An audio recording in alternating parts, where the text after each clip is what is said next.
Hello दोस्तों, I hope आप सब अच्छे होंगे। साथियों, हम लोग दृष्टि आईएएस द्वारा पब्लिश जो प्रीलिम्स यूपी पीसीएस को ध्यान में रखते हुए भारतीय संविधान एवं राज्य व्यवस्था को पब्लिश किया गया है, वन लाइनर फॉर्म में जो भारतीय संविधान एवं राज्य व्यवस्था है उसको डिस्कस कर रहे थे, जिसके अंतर्गत हम लोगों ने संसदीय कार्यपालिका, विधायिका, न्यायपालिका हो गया, मौलिक अधिकार, नीति निर्देशक तत्व वगैरह जो संघीय परिषद वगैरह है उन सबको डिस्कस कर चुके थे। इस वीडियो में हम लोग कार्यपालिका, राज्य की जो कार्यपालिका है, विधायिका है, उसको डिस्कस करेंगे। यह एग्जाम के पॉइंट ऑफ व्यू से बहुत ही महत्वपूर्ण वीडियो है, जिसमें क्या है कि बहुत ही कम में सबको बहुत सारे पूरी पॉलिटी को सीमेट दिया गया है। ठीक है, तो यह जो है एग्जाम के पॉइंट ऑफ व्यू से, अर्थात आप कह सकते हैं कि प्रीलिम्स के पॉइंट ऑफ व्यू से बहुत ही महत्वपूर्ण है, जिसमें जो नए बदलाव किए गए हैं संविधान संशोधन के माध्यम से या कानून वगैरह जो बनाए गए हैं उन सबको जो है इसमें इंक्लूड किया गया है। मतलब कह सकते हैं कि करेंट से अपडेटेड है, तो इसलिए आपके एग्जाम के पॉइंट ऑफ व्यू से बहुत ही महत्वपूर्ण है। और इसमें आपका कोई भी सेक्शन ऐसा नहीं छूटने वाला नहीं है जिससे एग्जाम में आप लोगों को प्रॉब्लम हो।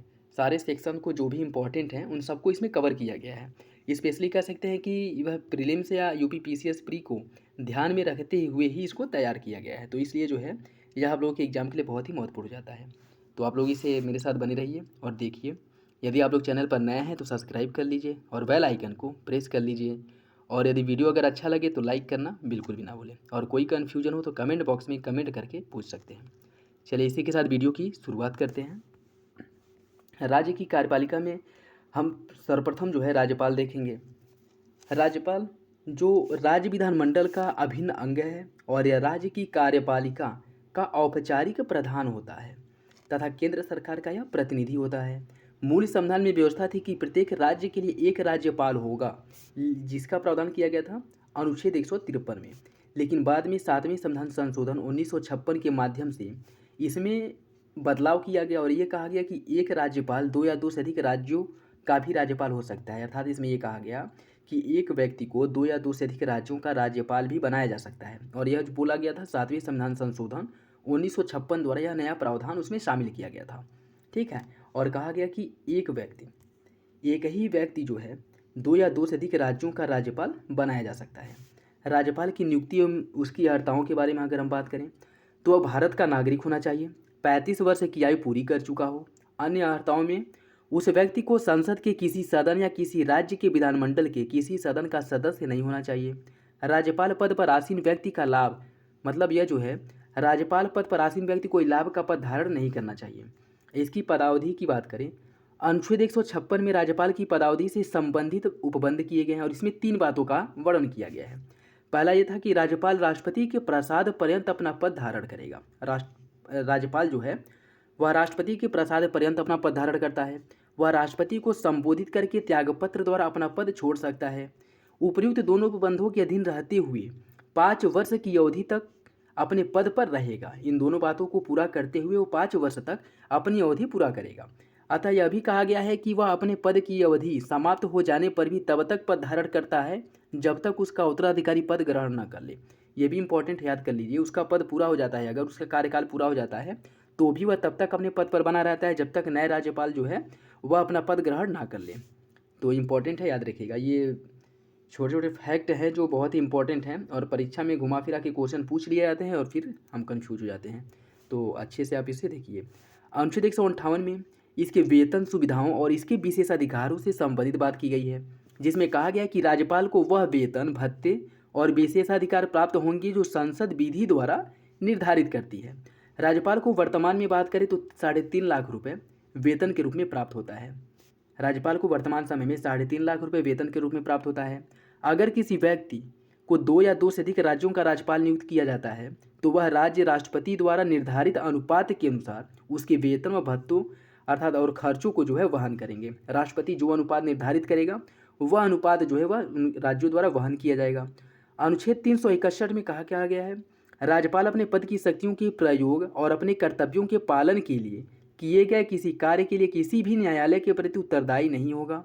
अपनी पदावधि के दौरान राज्यपाल को किसी भी आपराधिक मामले की सुनवाई से छूट प्राप्त होगी। आपराधिक मामले यहाँ पे याद रखिएगा, आपराधिक मामले की सुनवाई से छूट प्राप्त होगी और इस दौरान न तो ऐसी कार्रवाई शुरू की जा सकती है और न ही और न ही यदि पहले शुरू हो चुकी हो तो न ही उसे चालू रखा जा सकता है। ठीक है, मतलब कोई भी आपराधिक कार्यवाही जो है उसके कार्यकाल के दौरान चलाई नहीं जा सकती।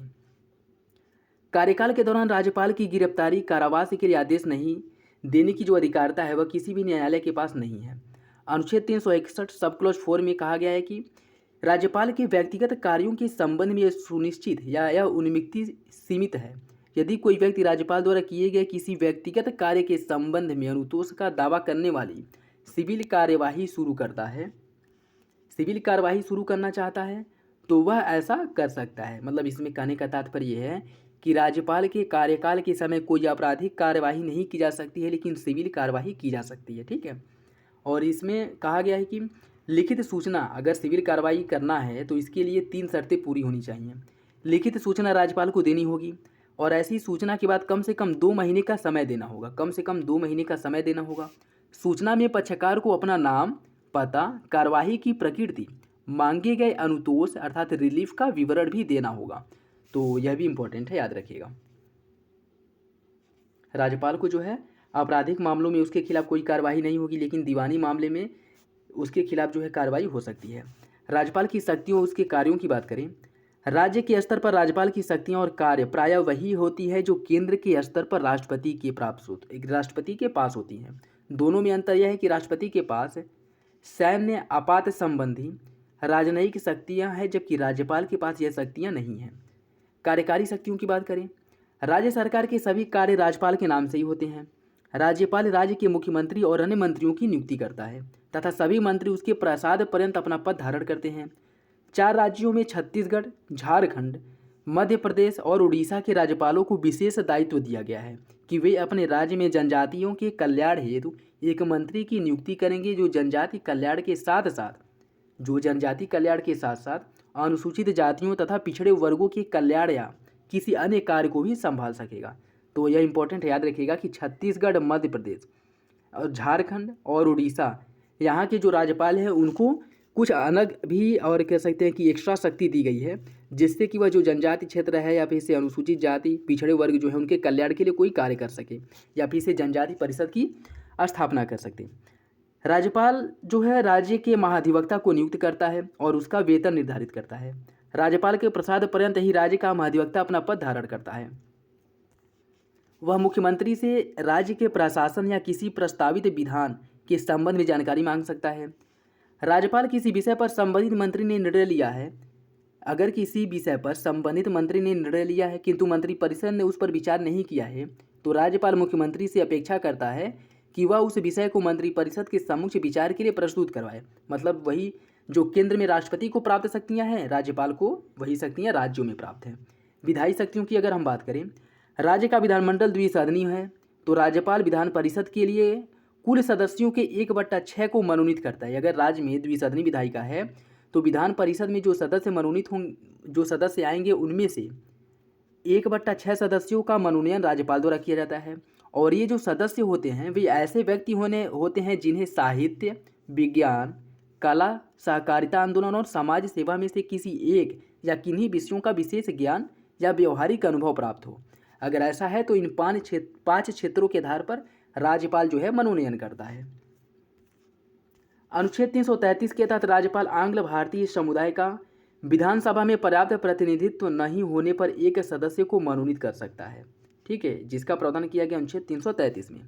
ठीक है, राज्य विधानमंडल के, लेकिन इसे अब समाप्त कर दिया गया है। आंग्ल भारतीय वाला जो कॉन्सेप्ट है इसको समाप्त कर दिया गया है वर्तमान समय में। राज्यपाल विधानमंडल के दोनों सदनों के सत्रों को आहूत कर सकता है, उसका सत्रावसान कर सकता है, वह विधानसभा का विघटन करने की शक्ति भी रखता है। राज्यपाल विधानसभा के प्रथम सत्र के प्रारंभ में, प्रत्येक वर्ष के प्रथम सत्र के प्रारंभ में और संयुक्त अधिवेशन के समक्ष अभिभाषण करता है। राज्यपाल राज्य के विधानमंडल में लंबित किसी विधेयक के संबंध में या किसी अन्य विषय के संबंध में विधानमंडल के सदन या सदनों को संदेश भेज सकता है।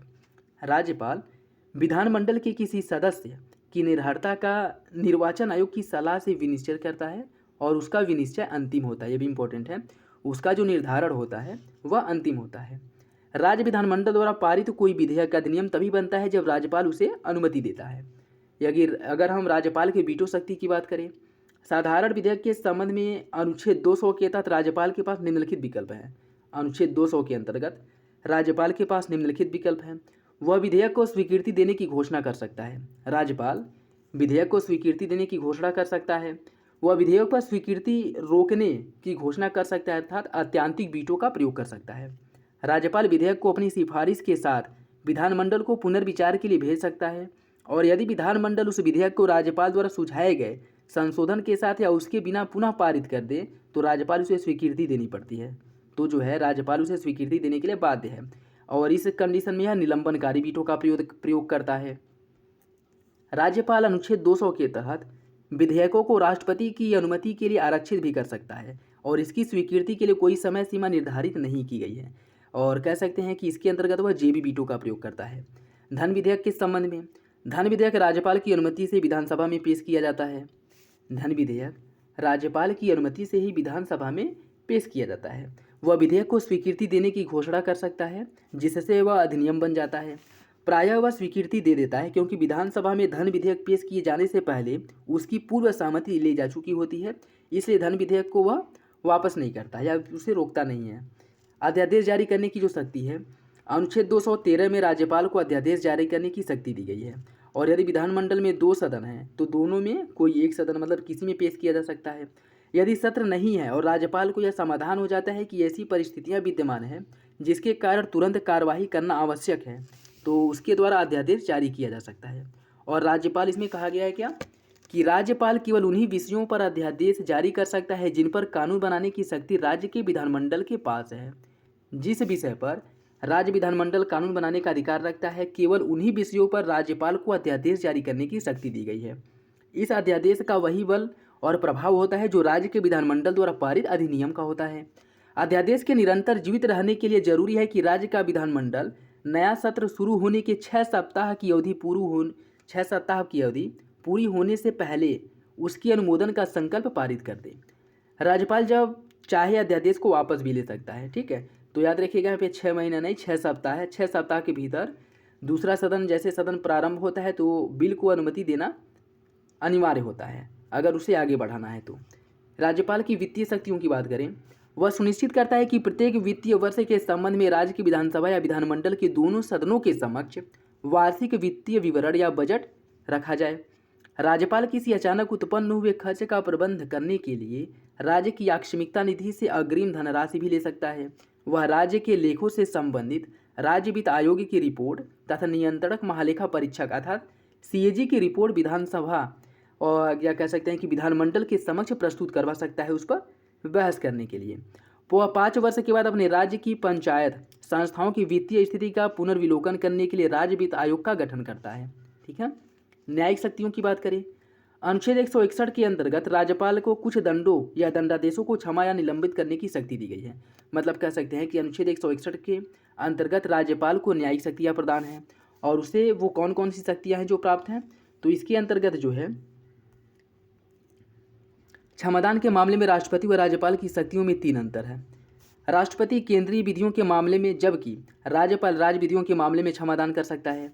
मृत्युदंड को माफ करने का राष्ट्रपति के पास अनन्य अधिकार है, चाहे वह केंद्रीय विधि हो या फिर राज्य विधि, जबकि राज्यपाल के पास मृत्युदंड के मामले में सीमित शक्ति दी गई है और वह अधिक से अधिक उसे स्थगित, राज्यपाल जो है मृत्युदंड को अधिक से अधिक क्या कर सकता है, स्थगित कर सकता है, उसे प्रविलंबित अथवा लघुकृत कर सकता है। ठीक है, जैसे मृत्युदंड है तो उसे कारावास में बदल सकता है, मृत्युदंड को बिल्कुल सजा से मुक्त उस व्यक्ति को नहीं कर सकता है। ठीक है, तो ये दूसरा अंतर हो गया। तीसरा है कि राज्यपाल सैन्य न्यायालय द्वारा सजा प्राप्त व्यक्ति के कुछ मदद नहीं कर सकता है, जबकि राष्ट्रपति सजा को कम कर सकता है या फिर उसे माफ़ कर सकता है। तो सैन्य न्यायालय द्वारा दिए गए सजा है उसमें राज्यपाल का कोई भूमिका नहीं होती है, उसमें राज्यपाल की कोई शक्ति नहीं होती है उसे कम करने का। आपात शक्तियों की बात करें, यदि राज्यपाल को इस बात का समाधान हो जाए कि उसके राज्य में ऐसी परिस्थिति उत्पन्न हो गई है कि राज्य का शासन संवैधानिक उपबंधों के अनुसार नहीं चलाया जा सकता, तो वह राष्ट्रपति को इस आशय की रिपोर्ट भेज सकता है, और राष्ट्रपति यदि उचित समझे तो इस रिपोर्ट के आधार पर राज्य में अनुच्छेद 356 के तहत आपात की उद्घोषणा भी कर सकता है। और राष्ट्रपति ऐसी घोषणा हालांकि राज्यपाल की रिपोर्ट के बिना भी कर सकता है, लेकिन ज़्यादातर जो है राज्यपाल ऐसी रिपोर्ट राष्ट्रपति को भेज ही देते हैं। ठीक है, और विवेकाधीन शक्तियों में व्यक्त रूप में दी गई विवेकाधीन शक्तियाँ, राष्ट्रपति के विचारार्थ किसी विधेयक को आरक्षित करना। राज्यपाल की जो विवेकाधीन शक्ति हैं उसके अंतर्गत राज्यपाल राष्ट्रपति के विचार के लिए किसी विधेयक को आरक्षित कर सकता है। राज्यपाल में क्या कह सकते हैं, राज्य में राष्ट्रपति शासन की सिफारिश कर सकता है। अतिरिक्त प्रभार की स्थिति में पड़ोसी केंद्र शासित राज्य में बतौर प्रशासक के रूप में कार्य करने की शक्ति भी उसके पास है। असम, मेघालय, त्रिपुरा, मिजोरम के राज्यपाल द्वारा खनिज उत्पादन की रॉयल्टी के रूप में जनजाति जिला परिषद को देय राशि का निर्धारण भी किया जाता है। अव्यक्त रूप में विद्यमान विवेकाधीन शक्ति, विधानसभा चुनाव में किसी दल को पूर्ण बहुमत न मिलने की स्थिति में, किसी दल को पूर्ण बहुमत न मिलने की स्थिति के दौरान अचानक मुख्यमंत्री का अगर निधन हो जाए तो उसका निश्चित उत्तराधिकारी न होने पर मुख्यमंत्री की नियुक्ति भी करने का जो अधिकार है वो राज्यपाल के पास है। राज्य विधानमंडल में विश्वास मत हासिल करने पर मंत्रिपरिषद की बर्खास्तगी के मामले में मंत्रिपरिषद के अल्पमत में आने पर राज्य विधानसभा को विघटित करने की शक्ति भी राज्यपाल के पास है। अगर हम बात करें मुख्यमंत्री की तो इसकी नियुक्ति अनुच्छेद 164 सब क्लॉज फर्स्ट में बताया गया है कि मुख्यमंत्री की नियुक्ति राज्यपाल करेगा और अन्य मंत्रियों की नियुक्ति राज्यपाल मुख्यमंत्री की सलाह पर करेगा। मुख्यमंत्री के पद पर किसी ऐसे व्यक्ति को भी नियुक्त किया जा सकता है जो विधानमंडल के किसी सदन का सदस्य नहीं है। बशर्ते शर्त ये होता है कि 6 महीने के भीतर उसे किसी सदन की सदस्यता ग्रहण करनी होती है। अनुच्छेद 164 सब क्लॉज 4 में कहा गया है कि ऐसी नियुक्ति 6 महीने के लिए वैध होगी जो अगर किसी मंडल का सदस्य नहीं है और अगर उसे मुख्यमंत्री नियुक्त किया जाता है, मुख्यमंत्री बनाया जाता है, तो वह जो है 6 महीने के लिए वैध होगा और 6 महीने के भीतर जो है उसी किसी सदन की सदस्यता लेनी होगी। अनुच्छेद दायित्वों की बात करें, अनुच्छेद 167 सब क्लॉज क के अनुसार मुख्यमंत्री का यह कर्तव्य होगा कि वह राज्य सरकार के प्रशासन से संबंधित सभी निर्णय तथा प्रस्तावित कानूनों की जानकारी राज्यपाल को प्रेषित करे, राज्यपाल को प्रदान करे।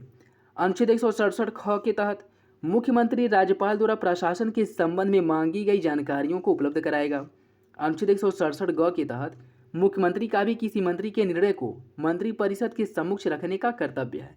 यदि कोई मंत्री ने कोई निर्णय लिया है तो मुख्यमंत्री उसे मंत्रिपरिषद के समक्ष रखवाएगा। वह मंत्रिपरिषद की बैठकों की अध्यक्षता करता है।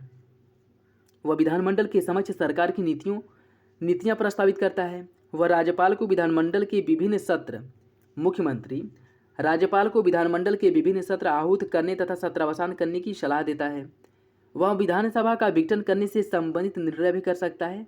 सामान्य स्थितियों में राज्यपाल को उसकी यह सलाह माननी होती है, पर यदि मंत्रिपरिषद को विधानसभा का विश्वास हासिल न हो तो राज्यपाल यह सिफारिश मानने से मना कर सकता है। यदि कार्यकाल की बात करें, मुख्यमंत्री का कार्यकाल निश्चित नहीं है। ब्रिटिश प्रणाली का अनुसरण करते हुए मुख्यमंत्री का कार्यकाल अधिकतम उतना ही हो सकता है जितना कि विधानसभा का कार्यकाल होता है। विधानसभा का कार्यकाल सामान्यतः 5 वर्ष तक होता है, मतलब कह सकते हैं कि मुख्यमंत्री भी 5 वर्ष के लिए पद ग्रहण करता है। यदि संसद अनुच्छेद 172 के उपबंधों के तहत विधानसभा की अवधि बढ़ा देती है तो मुख्यमंत्री का कार्यकाल भी ऑटोमेटिक बढ़ जाएगा। राज्य मंत्रिपरिषद, संविधान के अनुच्छेद 163 सब क्लॉज फर्स्ट में राज्यपाल को सहायता व सलाह देने के लिए एक मंत्रिपरिषद का उपबंध किया गया है। 164 सब क्लॉज फर्स्ट में स्पष्ट कहा गया है कि राज्यपाल मुख्यमंत्री की सलाह पर मंत्रियों की नियुक्ति करेगा। 164 फर्स्ट में कहा गया है कि छत्तीसगढ़, झारखंड, मध्य प्रदेश तथा उड़ीसा राज्यों में जनजाति के कल्याण के लिए एक मंत्री होंगे। और अनुच्छेद 164 सब क्लॉज 2 में कहा गया है कि मंत्रिपरिषद का सामूहिक उत्तरदायित्व विधानसभा के प्रति होगा। ठीक है। व्यक्तिगत उत्तरदायित्व की बात करें, व्यक्तिगत उत्तरदायित्व का सिद्धांत अनुच्छेद 164 फर्स्ट में निहित है, जिसमें कहा गया है कि मंत्री राज्यपाल अर्थात मुख्यमंत्री के प्रसाद पर्यंत अपना पद धारण करते हैं, जिसका तात्पर्य है कि मंत्री सामूहिक रूप से भले ही विधानसभा के प्रति उत्तरदायी हो, लेकिन वे व्यक्तिगत रूप से कार्यपालिका के प्रमुख के प्रति उत्तरदायी होते हैं, अर्थात मुख्यमंत्री या राज्यपाल के प्रति उत्तरदायी होते हैं। ठीक है, मतलब होते तो राज्यपाल के प्रति उत्तरदायी हैं, लेकिन बोलचाल में मुख्यमंत्री के प्रति हम बोल सकते हैं। यदि मुख्यमंत्री को किसी मंत्री के आचरण या कार्य के प्रति असंतोष हो जाए तो वह उसके इस्तीफा मांग सकता है, और यदि वह मंत्री इस्तीफा देने से मना करे तो मुख्यमंत्री राज्यपाल को सलाह देकर उसे पद से हटवा सकता है। ठीक है, तो याद रखिएगा साथियों। अगर आप लोगों को वीडियो अच्छा लगे तो लाइक करना ना भूलें, और चैनल पर नए हैं तो सब्सक्राइब जरूर कर लें। विधायी उत्तरदायित्व की बात करें, विधिक उत्तरदायित्व की, केंद्र सरकार के मंत्रियों की तरह राज्यों के मंत्रियों को भी विधिक उत्तरदायित्व से मुक्त रखा गया है, जिसका अर्थ है कि मंत्रियों को राज्यपाल के पास भेजे गए अधिनियमों या आदेशों पर हस्ताक्षर करने की बाध्यता नहीं है। न्यायालय भी इस बात पर विचार नहीं कर सकता कि मंत्रियों ने राज्यपाल को कोई सलाह दी और नहीं दी। ठीक है, दी है या नहीं, और दी है तो क्या दी है। ठीक, इसका वर्णन किया गया है अनुच्छेद 163 सब क्लॉज 3 में। मंत्रिपरिषद के आकार की बात करें तो संविधान के अनुच्छेद 163 फर्स्ट क 91वें संविधान संशोधन 2003 में यह उपबंध किया गया कि मंत्रिपरिषद में मुख्यमंत्री सहित मंत्रियों की कुल संख्या विधानसभा के सदस्यों की कुल संख्या के 15% से अधिक नहीं होगी, परंतु किसी राज्य में मुख्यमंत्री सहित मंत्रियों की कुल संख्या 12 से कम नहीं होगी। जिसका मतलब ये है कि 91वें संविधान संशोधन द्वारा यह कहा गया कि विधानसभा के सदस्यों की मंत्रिपरिषद में मुख्यमंत्री सहित विधानसभा के कुल सदस्य संख्या से 15% से अधिक नहीं होगा और 12% से कम नहीं होगा। जबकि केंद्र की अगर हम बात करें, केंद्र की जो विधायिका है उसमें 15% से अधिक नहीं होगा। केवल जो अधिकतम सीमा है उसका निर्धारण किया गया है, न्यूनतम सीमा का निर्धारण नहीं किया गया है। जबकि राज्य विधायिका के संदर्भ में अधिकतम और न्यूनतम दोनों सीमाओं का निर्धारण किया गया। ठीक है, तो याद रखिएगा। और यह निर्धारण किया गया था 91वां संविधान संशोधन 2003 द्वारा। नेक्स्ट देखिए, नेक्स्ट दल बदल विरोध से संबंधित प्रावधान देखिए। अनुच्छेद 164 फर्स्ट ख 91वें संविधान संशोधन अधिनियम 2003 के अनुसार राज्य के विधानमंडल के किसी सदन का कोई सदस्य जिसे 10वीं अनुसूची 52वें संविधान संशोधन द्वारा जिसे जोड़ा गया था 10वीं अनुसूची को, इसके पैरा 2 के अधीन उस सदन के सदस्य होने के अयोग्य ठहराया गया है, अपनी पदावधि समाप्त होने या पुनर्निर्वाचित होने इनमें से जो भी पहले हो तक मंत्री पद प्राप्त करने के लिए अयोग्य होगा। ठीक है, तो ये भी याद रखिएगा। दल बदल जिसे जोड़ा गया था 52वां संविधान संशोधन द्वारा 1985 में। दल बदल की जो स्थिति है इसमें अब तक कम से कम 2/3 सदस्यों द्वारा किसी अन्य दल में किया गया विलय ही कानूनी तौर पर मान्य है। मतलब यदि किसी दल के 2/3 सदस्य किसी दूसरे दल में शामिल हो जाते हैं तो इसे दल बदल के अंतर्गत मतलब अयोग्य घोषित नहीं किया जाएगा। ठीक है, और यदि उसमें कम सदस्य दल छोड़ने का फैसला करते हैं तो वे सदन के सदस्य नहीं रहते हैं और उन्हें जनता से पुनः निर्वाचित होना पड़ेगा। ठीक है, अगर 2/3 से कम है तो उन्हें जो है उनकी सदस्यता समाप्त हो सकती है। लेकिन यदि किसी दल के 2/3 सदस्य किसी दूसरे दल की सदस्यता एक साथ ग्रहण करते हैं तो उनकी सदस्यता बनी रहेगी और यह दल बदल के अंतर्गत नहीं आएगा। राज्य के महाधिवक्ता अनुच्छेद 165 फर्स्ट के अनुसार प्रत्येक राज्य का राज्यपाल उच्च न्यायालय का न्यायाधीश नियुक्त होने के लिए हर एक किसी व्यक्ति को राज्य का महाधिवक्ता नियुक्त करता है। मतलब उसके पास जो पात्रता होनी चाहिए वह हाई कोर्ट के न्यायाधीश बनने की पात्रता होनी चाहिए। और महाधिवक्ता जो है या राज्यपाल के प्रसाद पर्यंत अपने पद पर बने रहते हैं और उन्हें वही पारिश्रमिक वही भत्ते और कह सकते हैं कि वेतन दिया जाता है जो राज्यपाल निर्धारित करता है। अनुच्छेद 165 सेकेंड के तहत महाधिवक्ता राज्य सरकार को विधि से संबंधित विषयों पर सलाह देता है तथा सौंपे गए विधिक प्रकृति को अन्य कार्य करता है। अनुच्छेद 177 के तहत महाधिवक्ता को विधानमंडल के किसी सदन या दोनों सदनों की संयुक्त बैठक तथा विधानमंडल की किसी समिति जिसका सदस्य है इसकी कार्यवाही में भाग लेना और बोलने का अधिकार भी दिया गया है, किंतु उसे मत देने का अधिकार प्राप्त नहीं है। महाधिवक्ता को मत देने का अधिकार नहीं है। अनुच्छेद 194 फोर्थ के तहत विधानमंडल सदस्य को अपने कार्यकाल के दौरान प्राप्त सभी विशेष अधिकार एवं उन्मुक्तियां भी महाधिवक्ता को प्राप्त होंगी। मतलब विधानमंडल के सदस्य को जो शक्तियां जो उन्मुक्तियां प्राप्त है वो सारी उन्मुक्तियां और शक्तियां आपके महाधिवक्ता को भी प्राप्त होंगी। साधारण नियम यह है कि राज्य सरकार के विरुद्ध लाए गए मामले में महाधिवक्ता सरकार की तरफ से न्यायालय में उपस्थित होता है और राज्य सरकार ने जिस मामले में उसकी सलाह ली है उसमें वह सरकार के विरुद्ध मुकदमा नहीं लड़ सकता। राज्य सरकार की अनुमति के बिना वह किसी भी आपराधिक मामले की अभियुक्त की प्रतिरक्षा नहीं कर सकता और न ही किसी कंपनी के निदेशक के पद पर अपनी नियुक्ति स्वीकार कर सकता है। ठीक है, यह महाधिवक्ता के संदर्भ में है, कुछ बातें जो वह नहीं कर सकता। नेक्स्ट है राज्य की विधायिका। संविधान के भाग 6 अध्याय 3 राज्य के विधानमंडल से संबंधित है, जिसमें अनुच्छेद 168 से 212 तक शामिल है। अनुच्छेद 168 से 212 में इसका प्रावधान किया गया है। केंद्रीय विधायिका से तुलना करें तो यह कहा जा सकता है कि विधानसभा की भूमिका प्राय लोकसभा के समान है, जबकि विधान परिषद की राज्यसभा के। अनुच्छेद 168 घोषित करता है कि प्रत्येक राज्य के लिए एक विधानमंडल होगा। विधान परिषद की बात करें, अनुच्छेद 169 में बताया गया है कि किसी राज्य में विधान परिषद के सृजन या उत्साधन की क्या प्रक्रिया होगी। इसके अनुसार संसद विधि द्वारा किसी राज्य में विधान परिषद का सृजन या उत्साधन कर सकता है, बशर्ते उस राज्य की विधानसभा ने इस आशय का संकल्प पारित कर दिया हो। अगर उस राज्य की विधानसभा ऐसा चाहे तो संसद द्वारा किया जा सकता है। उसमें विधान परिषद का निर्माण किया जा सकता है, अगर है तो समाप्त किया जा सकता है। और ऐसा संकल्प विधानसभा की कुल सदस्य संख्या के बहुमत द्वारा तथा उपस्थित और मत देने वाले सदस्यों की 2/3 बहुमत से पारित होना चाहिए। ऐसा जो प्रस्ताव है वह विधानसभा की कुल सदस्य संख्या के बहुमत और उपस्थित एवं मतदान देने वाले सदस्यों की 2/3 बहुमत से पारित होना चाहिए। अनुच्छेद 169 सब क्लॉज 3 में स्पष्ट किया गया है कि यदि संसद द्वारा ऐसे संकल्प के अनुरूप विधान परिषद के सृजन या उत्साधन के लिए कोई विधि बनाई जाती है तो उसे अनुच्छेद 368 के प्रयोजन के लिए संविधान का संशोधन नहीं माना जाएगा। इसे संविधान का संशोधन नहीं समझा जाएगा, यह बात ध्यान रखिएगा। और वर्तमान में अगर हम बात करें तो 6 राज्यों में विधान परिषदें का अस्तित्व है, जिसमें शेष 22 राज्यों में एक ही सदन है। विधान परिषद वाले राज्यों की बात करूँ तो इसमें है बिहार, महाराष्ट्र, कर्नाटक, उत्तर प्रदेश, आंध्र प्रदेश और तेलंगाना। इन 6 राज्यों में विधानसभा के साथ साथ विधान परिषद भी है, जबकि अन्य जो 22 राज्य हैं उसमें नहीं है। ठीक है। अनुच्छेद 171 के अनुसार कहा गया है कि राज्य की विधान परिषद के सदस्यों की कुल संख्या 40 से कम नहीं होगी और उस राज्य की विधानसभा के सदस्यों की कुल संख्या के 1/3 से अधिक नहीं होगी। विधान परिषद अस्थायी सदन है। इसकी अवधि जो होती है वो 6 वर्ष होती है। इसके प्रत्येक 2 वर्ष पर 1/3 सदस्य सेवानिवृत्त हो जाते हैं। और यदि किसी सदस्य के त्यागपत्र या मृत्यु के कारण बीच में ही किसी नए सदस्य को निर्वाचित या मनोनीत किया जाता है तो उसकी सदस्यता बची हुई अवधि के लिए होती है, न कि 6 वर्ष के लिए। इंपॉर्टेंट है, याद रखिएगा। उसकी जो सदस्यता होती है वह बची हुई अवधि के लिए होती है। अगर हम बात करें विधानसभा की तो अनुच्छेद 332 और अनुच्छेद 333 के तहत विधानसभाओं में आरक्षण दिए जाने का प्रावधान किया गया है। अनुच्छेद 332 में स्पष्ट किया गया है कि प्रत्येक राज्य की विधानसभा के सदस्यों के लिए अनुसूचित जातियों और अनुसूचित जनजातियों को राज्य की जनसंख्या में उनके अनुपात के अनुसार आरक्षण दिया जाएगा। ठीक है।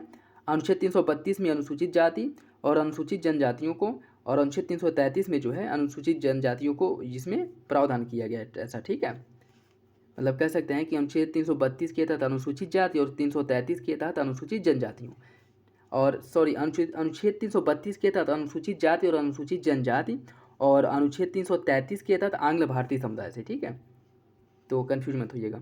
अनुच्छेद 333 के तहत जो है राज्यपाल के पास विशेष अधिकार है कि वह राज्य की विधानसभा में आंग्ल भारतीय समुदाय का पर्याप्त प्रतिनिधित्व न होने की स्थिति में भारतीय समुदाय के एक सदस्य को विधानसभा के लिए मनोनीत करें। ठीक है। लेकिन 104वें संविधान संशोधन अधिनियम 2019 के तहत आंग्ल भारतीय समुदाय के प्रतिनिधित्व को समाप्त कर दिया गया है। ठीक है, तो इम्पोर्टेंट है, याद रखिएगा। 2019 में किया गया था 104वां संशोधन, जिसके माध्यम से जो आंग्ल भारतीय समुदाय का प्रतिनिधित्व है इसको समाप्त कर दिया गया था। और संविधान में वैसे बात करें तो अनुच्छेद 332 के तहत राज्य की विधानसभाओं में अनुसूचित जात एवं अनुसूचित जनजातियों के प्रतिनिधित्व की बात की गई है, उनके आरक्षण की बात की गई है। और अनुच्छेद 333 में आंग्ल भारतीय समुदाय का प्रतिनिधित्व की बात की गई है, लेकिन उसे 104वें संविधान संशोधन द्वारा समाप्त कर दिया गया। ठीक है। इसके प्रभाव से 25 जनवरी 2020 के बाद गठित होने वाली विधानसभाओं में आंग्ल भारतीय सदस्यों का मनोनयन नहीं किया गया है। ठीक है। विधानसभा क्षेत्रों के परिसीमन की बात करें, अनुच्छेद 170 सब क्लॉज 2 में बताया गया है कि प्रत्येक राज्य के भीतर सभी निर्वाचन क्षेत्रों की जनसंख्या यथासंभव समान होनी चाहिए। अनुच्छेद 170 सब क्लॉज 3 में बताया गया है कि प्रत्येक जनगणना के बाद विभिन्न राज्यों की विधानसभाओं के लिए कुल स्थानों का पुनः निर्धारण करने तथा विभिन्न राज्यों के भीतर निर्वाचन क्षेत्रों को पुनः विभाजित करने के लिए संसद विधि द्वारा प्राधिकारी एक परिसीमन आयोग का गठन करेगा। और परिसीमन आयोग का जो प्रभाव है वह कार्यरत विधानसभा पर नहीं बल्कि अगले विधानसभा चुनाव पर लागू होता है। ठीक है। परिसीमन आयोग का जो गठन किया जाता है वह अगले विधानसभा जो चुनाव होगा उस पर लागू होता है। वर्तमान विधानसभा जो कार्य कर रही है उस पर लागू नहीं होता है। अध्यक्ष व सभापति की शक्तियाँ और कार्यों की बात करें, उनका प्राथमिक कार्य सदन की बैठक के लिए दिन तथा समय का निर्धारण करना, उनका संचालन करना, कार्यवाही को व्यवस्थित व नियंत्रित करना। इसके अलावा संचालन संबंधी संशय या मतभेद की स्थिति में उनका निर्णय भी अंतिम होता है। किसी प्रस्ताव के पक्ष और विपक्ष में बराबर मत पड़ने तो उनका मत जो है निर्णायक होता है।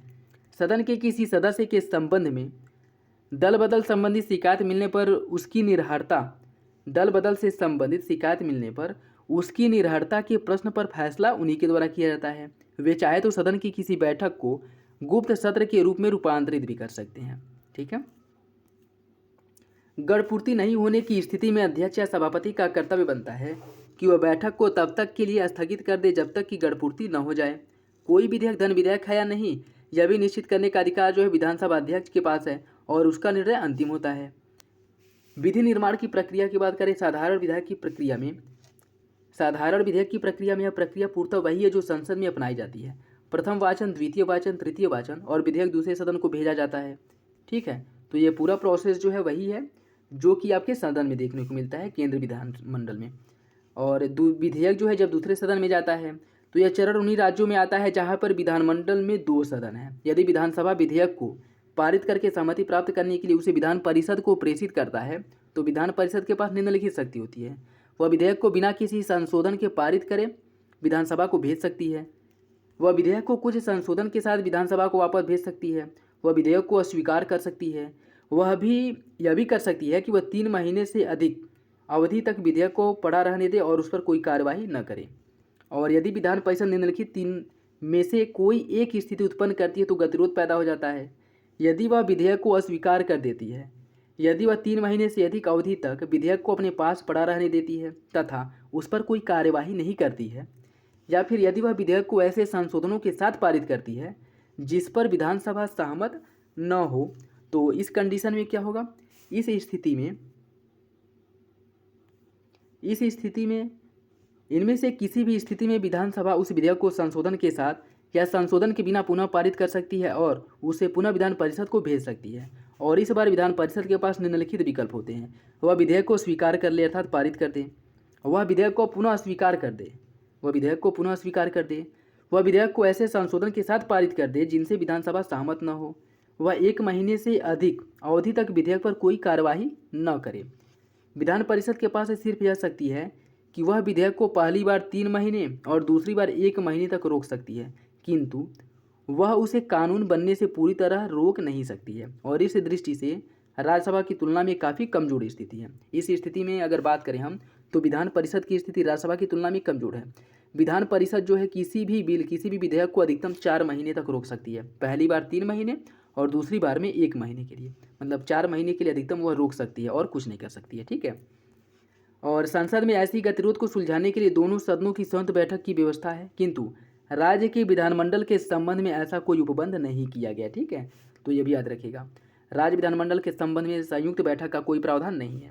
यदि विधेयक की शुरुआत विधान परिषद से होती है तो विधानसभा की सहमति के बिना विधेयक के पारित होने की कोई संभावना नहीं होती है। अगर कोई प्रस्ताव जो है विधान परिषद से भी आता है तो भी उसके लिए विधानसभा का सहमत होना अनिवार्य है। यदि विधानसभा अनिश्चित काल तक उस पर विचार न करे तो भी विधान परिषद उसे विचार करने के लिए बाध्य नहीं कर सकती है। यदि विधानसभा उसे खारिज कर देती है तो विधेयक वहीं पे समाप्त हो जाता है। राज्यपाल की स्वीकृति की बात करें, अगर मान लीजिए दोनों सदनों से पारित हो जाए उसके बाद राज्यपाल का नाम आता है, राज्यपाल का जो है नंबर आता है, तो राज्यपाल इस पर क्या कर सकता है। इसके बाद अनुच्छेद 200 के तहत राज्यपाल अपनी शक्ति का प्रयोग करके पूर्व में चर्चा की जा चुकी विधेयक पर यदि राज्यपाल ने विधेयक को राष्ट्रपति के विचार के लिए आरक्षित कर लिया है तो अनुच्छेद 201 के तहत राष्ट्रपति के पास निम्नलिखित विकल्प होंगे। वह विधेयक को अनुमति देने की घोषणा कर सकता है और ऐसा होने पर विधेयक अधिनियम बन जाता है।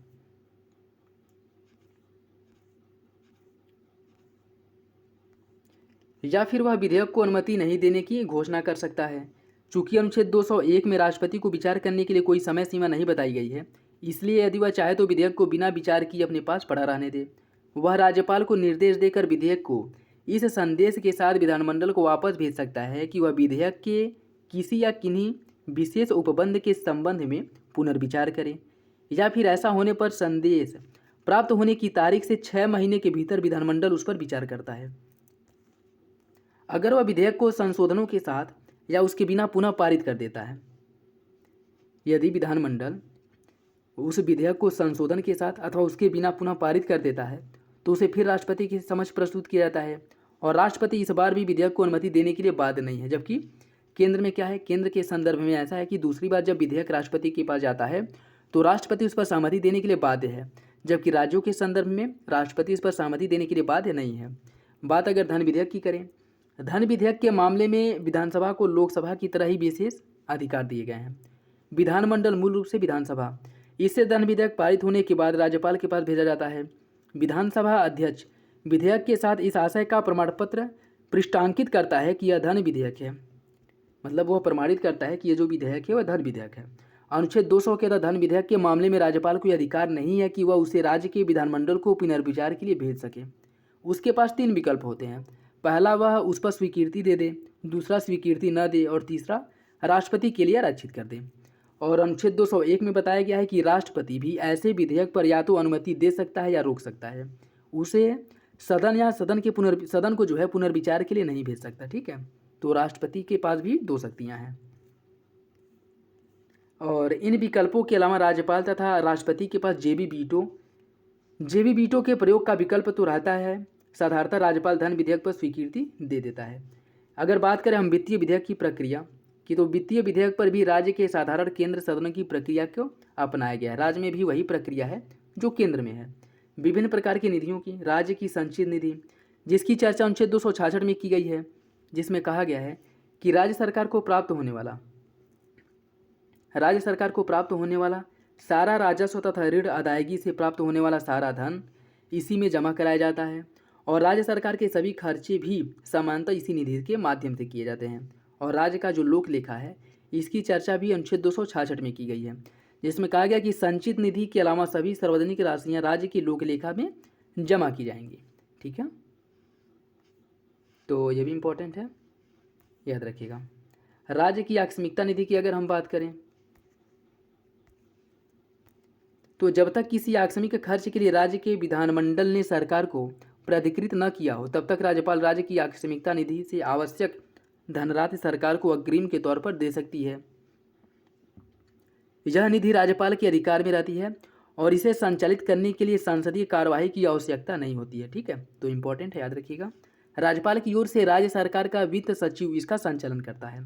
इसका संचालन जो है वित्त सचिव द्वारा किया जाता है। इंपॉर्टेंट है, याद रखिएगा। ठीक है, अगर अब हम बात करें राज्यसभा, लोकसभा, विधानसभा और विधान परिषद की तुलना करें, तो इसमें देखिए इसके गठन की बात करें तो राज्यसभा की बात करें, इसका वर्णन जो है अनुच्छेद 80 में किया गया है। इसमें अधिकतम सदस्य होते हैं 250, वर्तमान में 245 हैं, जिसमें से 12 मनोनीत हैं और 233 निर्वाचित हैं। लोकसभा की बात करें, इसका वर्णन किया गया अनुच्छेद 81 में। इसमें अधिकतम 552 सदस्य होते हैं। राज्य के अधिकतम प्रतिनिधि 530 होते हैं। संघ राज्य क्षेत्र के प्रतिनिधि होते हैं अधिकतम 20 और राष्ट्रीय द्वारा आंग्ल भारतीय सदस्यों का जो मनोनयन 2 होता था, जिसे समाप्त कर दिया गया 104 संविधान संशोधन के माध्यम से इसे समाप्त कर दिया गया है। ठीक है, और वर्तमान में क्या है, वर्तमान में ये है कि इसमें 543 सदस्य हैं। ठीक है, 524 राज्य से और 19 संघ राज्य क्षेत्र से। अगर हम विधान परिषद की बात करें, इसका वर्णन किया गया अनुच्छेद 171 में और इसमें न्यूनतम सदस्य जो है वो 40 हो सकते हैं। अधिकतम सदस्य का कोई वर्णन नहीं है। विधानसभा जो है सदस्यों की कुल संख्या का 1/3 अर्थात 1/6 सदस्य राज्यपाल द्वारा मनोनीत किया जाता है। किसमें? विधान परिषद में। ठीक, विधानसभा की बात करें तो इसका वर्णन किया गया अनुच्छेद 170 में और इसमें अधिकतम सदस्य होंगे 500, न्यूनतम होंगे 60। अनुच्छेद 371 के तहत कहीं कहीं कम भी हैं। ठीक है, जैसे गोवा में 40, सिक्किम में 32 हैं और कुछ राज्यों में एक आंग्ल भारतीय, कुछ राज्यों में जो आंग्ल भारतीय से मनोनयन होना था, जिसे 104 संविधान संशोधन द्वारा समाप्त कर दिया गया। ठीक है, तो ये भी देख लीजिएगा। अगर हम बात करें चुनाव प्रणाली की, तो राज्यसभा का जो चुनाव प्रणाली है वह अप्रत्यक्ष चुनाव होता है निर्वाचक मंडल द्वारा विधानसभा के निर्वाचित सदस्यों द्वारा, और जो चुनाव पद्धति है वह अनुपातिक प्रतिनिधित्व पद्धति द्वारा एकल संक्रमणी मत द्वारा होता है। और इसमें मनोनयन का जो आधार है वह साहित्य, कला, विज्ञान और समाज सेवा है। ठीक है, लोकसभा की बात करें, इसमें प्रत्यक्ष चुनाव होता है, चुनाव जनता द्वारा, और जो चुनाव की पद्धति है वह प्रादेशिक प्रतिनिधित्व प्रणाली। इंपॉर्टेंट है, याद रखिएगा। लोकसभा में चुनाव की पद्धति प्रादेशिक प्रतिनिधित्व प्रणाली है और यह एकल सदस्यीय निर्वाचन क्षेत्र द्वारा होता है और इसमें प्रत्यक्ष निर्वाचन होता है। और सबसे पहले खंभा छूने की पद्धति, मतलब first post the post system, मतलब सबसे अधिक मत प्राप्त करने वाले व्यक्ति को जो है वो सबसे अधिक प्राप्त करने वाला व्यक्ति चुनाव जीत जाता है। ठीक है, या पार्टी जो है चुनाव जीत जाती है। इसे ही first past the post system कहा जाता है। ठीक, और अगर हम बात करें आपके विधान परिषद की, तो इसमें अप्रत्यक्ष निर्वाचन होता है। कुल संख्या का 1/3 जो है वह विधानसभा के सदस्यों द्वारा आते हैं, 1/3 स्थानीय संस्थाओं के सदस्य, 1/12 जो 3 साल से स्नातक या स्नातक के समतुल्य के हैं वहाँ से, 1/12 3 साल से माध्यमिक स्तर या उससे ऊंचे स्तर की कक्षाओं में शिक्षक हैं वहाँ से आते हैं, और 1/6 जो हैं वह राज्यपाल द्वारा मनोनीत किए जाते हैं साहित्य, कला, समाज सेवा, विज्ञान, सहकारिता आंदोलन से। ठीक है, और इसमें भी अनुपातिक प्रतिनिधित्व द्वारा एकल संक्रमणी मत से चुनाव होता है। ठीक है, तो ये भी इम्पोर्टेंट है, याद रखिएगा। अगर हम बात करें आपके विधानसभा का, तो इसमें प्रत्यक्ष निर्वाचन होता है। प्रादेशिक निर्वाचन क्षेत्रों में जनता द्वारा, नागालैंड एवं सिक्किम में कुछ स्थान परोक्ष निर्वाचित होते हैं। ठीक है, तो वो अपवाद हैं। अगर हम तुलना के आधार पर देखें कार्यकाल, तो राज्यसभा का जो कार्यकाल है वो 6 वर्ष का होता है। यह अस्थायी सदन है। ठीक, और इसमें सदस्यों का जो कार्यकाल है 6 वर्ष होता है। लोकसभा, इसका सामान्यतः 5 वर्ष होता है। राष्ट्रपति उससे पहले भी इसे विघटित कर सकता है। विशिष्ट स्थिति में कार्यकाल को बढ़ाया भी जा सकता है। अगर विधान परिषद की बात करें, यह भी अस्थायी सदन है और इसके भी सदस्यों का कार्यकाल 6 वर्ष होता है। विधानसभा की अगर बात करें 5 वर्ष, परंतु राज्यपाल उससे पहले इसे विघटित कर सकता है और विशिष्ट परिस्थिति में इसके कार्यकाल को बढ़ाया भी जा सकता है। सदस्यों की लिए अर्हता की बात करें, तो राज्यसभा के लिए न्यूनतम आयु जो है 30 वर्ष होना चाहिए। ठीक है, और संविधान की 30वीं अनुसूची में इस प्रयोजन के लिए दिए गए प्रारूप के अनुसार शपथ लेता है। यह इसका वर्णन जो है 30वीं अनुसूची में किया गया है। लोकसभा के लिए न्यूनतम उम्र जो है 25 वर्ष होता है और संसद द्वारा पारित किसी विधि के अधीन निर्धारित अर्हता उसके पास होनी चाहिए। और इसके जो शपथ का वो है, इसको भी 30वीं अनुसूची में दिया गया है। और आपके विधान परिषद के लिए भी न्यूनतम उम्र 30 वर्ष है। ठीक है, और इसके ऊपर भी वही सब नियम लागू होते हैं जो आपके राज्यसभा के ऊपर लागू होते हैं। और विधानसभा, इसकी उम्र 25 वर्ष है और इसके ऊपर भी यही सब नियम लागू होते हैं। ठीक है, अगर सदस्यों के लिए निरर्हता की बात करें, तो इसमें लाभ के पद पर नहीं होना चाहिए, दिवालिया विकृत मस्तिष्क का नहीं होना चाहिए, 10वीं अनुसूची के ददल बदल के आधार पर अयोग्य नहीं होना चाहिए, किसी चुनाव में भ्रष्ट आचरण का दोषी सिद्ध नहीं होना चाहिए, अपराध में 2 से सिद्ध, यह इंपॉर्टेंट है, 2 वर्ष या उससे अधिक की सजा उसे नहीं मिली होनी चाहिए। अगर ऐसा है तो उस सदस्य नहीं बन पाएगा, चुनाव नहीं लड़ पाएगा। ठीक है, और इसमें क्या है कि यह भी अयोग्य नहीं, किसी चुनाव में भ्रष्ट आचरण का दोषी सिद्ध नहीं होना चाहिए और 2 वर्ष का जो इस पे ऊपर भी लागू होता है। और भ्रष्टाचार, सामाजिक अपराध में लिप्त नहीं होना चाहिए और राष्ट्रपति को निर्देशित किए जाने का प्रावधान है। निरर्हर के संबंधित जो प्रश्न है, यदि वह उसके लिए अयोग्य है तो इससे संबंधित प्रश्न राष्ट्रपति को निर्दिष्ट किया जाना चाहिए। ठीक है, जिस लोकसभा के संदर्भ में है, और आपके विधान परिषद के संदर्भ में राज्यसभा और इसके संदर्भ में लोकसभा और विधानसभा के लिए एक समान है। ठीक है, और राज्यसभा की बात करें, तो यदि सदस्य सदन के सभापति को संबोधित अपना त्यागपत्र दे और पीठासीन अधिकारी ने उसे स्वीकार कर लिया हो, संविधान में बताई गई निरर्हता का भागी हो जाएगा। सदन से अनुमति मतलब 60 दिन तक अनुपस्थित रहता है और इन सब में जो है ये कंडीशन एक बराबर ही है। ठीक है, ठीक है, मतलब 60 दिनों तक अनुपस्थित रहता है। यदि न्यायालय उस चुनाव को ही अवैध घोषित कर दे जिसके आधार पर व्यक्ति सदन का सदस्य बना था, तो भी उसकी सदस्यता समाप्त हो जाएगी। यदि सदस्य राष्ट्रपति, उपराष्ट्रपति, राज्यपाल बना दिया जाता है तो सदस्यता समाप्त हो जाएगी। यदि अनुचित आचरण के कारण निष्कासित कर दिया गया हो तो भी उसकी सदस्यता समाप्त हो जाएगी। लोकसभा के संदर्भ में भी यही क्राइटेरिया है, विधान परिषद के संदर्भ में भी यही क्राइटेरिया है। ठीक है, और विधानसभा के संदर्भ में भी यही क्राइटेरिया है। ठीक, तो याद रखिएगा। ये था आज आपका जो है राज्य की कार्यपालिका और विधायिका। आई होप आप लोगों को अच्छा लगा होगा। अगर वीडियो पसंद आए तो लाइक करिए और चैनल पर नए हैं तो सब्सक्राइब कर लीजिए। ठीक है, धीरे धीरे जो है पूरा पॉलिटी आपको कवर करा लिया जाएगा और इसे आप मान कर चलिए कि आप 1-2 बार अगर रिवीजन कर लेते हैं अच्छे से तो आपके सारे डाउट क्लियर हो जाएंगे और उसके साथ साथ एग्जाम में आप अच्छा स्कोर भी कर पाएंगे। तो मेरे